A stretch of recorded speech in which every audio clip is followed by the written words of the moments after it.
À l'Agora, il y en a pour tous les goûts. OSS 117, Kaamelott, mais aussi le film événement de cette rentrée, Dune, du réalisateur canadien Denis Villeneuve, le cinéma, mais pas seulement, il y a aussi la musique avec une salle juste derrière moi.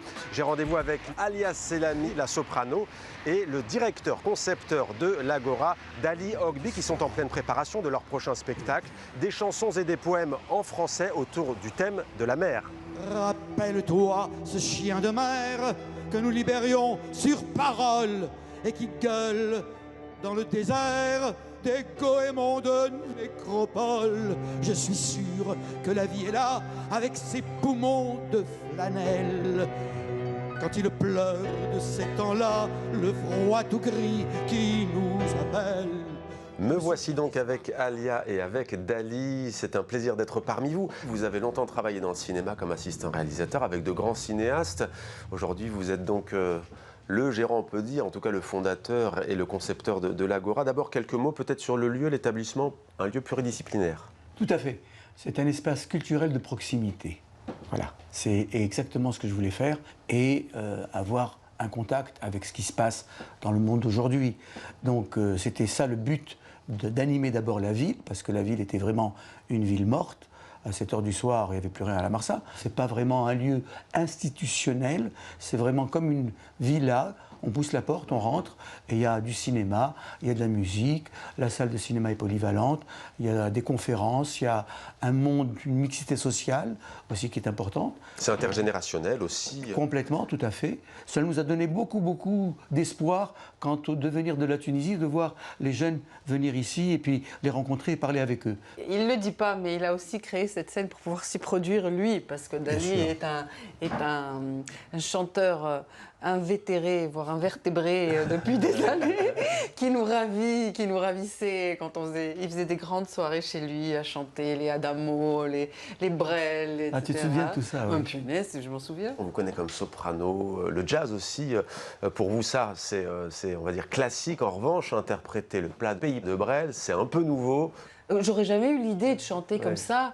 Barbara, bon, Brel, j'ai toujours aimé Brel, mais ça m'a donné même l'occasion de le faire en public. Et Dieu sait que ce ne sont pas des auteurs faciles, hein, des chansons faciles, parce que c'est beaucoup de textes, c'est presque de l'acting quelque part. Avec le vent du nord qui vient s'écarteler, avec le vent du nord, écoutez-le craquer. Le plat pays qui est le mien, avec de l'Italie qui descendrait l'Escaut, avec Frida la blonde quand elle devient Margot, quand les fils de novembre nous reviennent en mai, quand la plaine est fumante et tremble sous juillet, quand le vent est au riz, quand le vent est au blé, quand le vent est au sud, écoutez-le chanter. Le plat pays qui est le mien.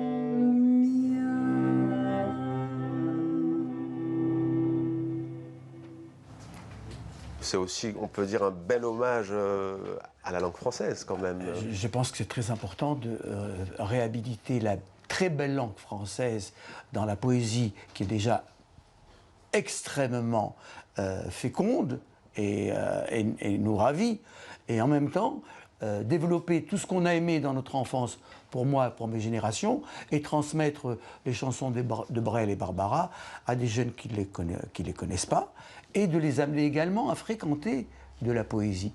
C'est vrai que ça peut paraître un peu élitiste dans le sens où aujourd'hui, tout ce répertoire un peu de Jacques Brel, Barbara, c'est plutôt... Il en impose, c'est vrai. Oui, et puis c'est aussi une génération de Tunisiens, comme disait Dali, c'est leur génération. Dali disait, quand il présentait Barbara, il disait, mais qui n'a pas dit, quand on était jeune, ma première histoire d'amour, c'est vous.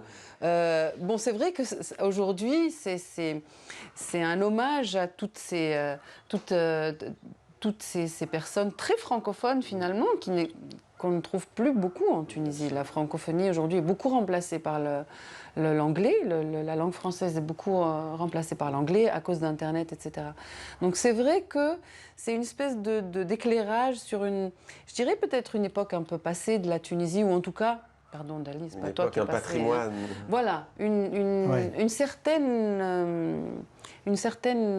frange, parce que je pense que tous les Tunisiens n'ont pas chanté Barbara à 18 ans, Non. tu vois. Et c'est très intéressant. C'est très intéressant parce que c'est quand même une partie de la Tunisie francophone. Mon père m'a fait écouter Jacques Brel, mon père m'a fait écouter Barbara. Et il m'a fait écouter Carmen. Et c'est lui qui m'a amené un tout petit peu personnellement dans mon parcours à toutes ces musiques-là. Eh bien, en tout cas, on vous invite, si vous êtes de passage à Tunis, à venir découvrir ce magnifique endroit qu'est l'Agora. Merci beaucoup, Alia, et merci, Dali, de Merci nous à avoir vous. reçus ici à l'Agora. Merci.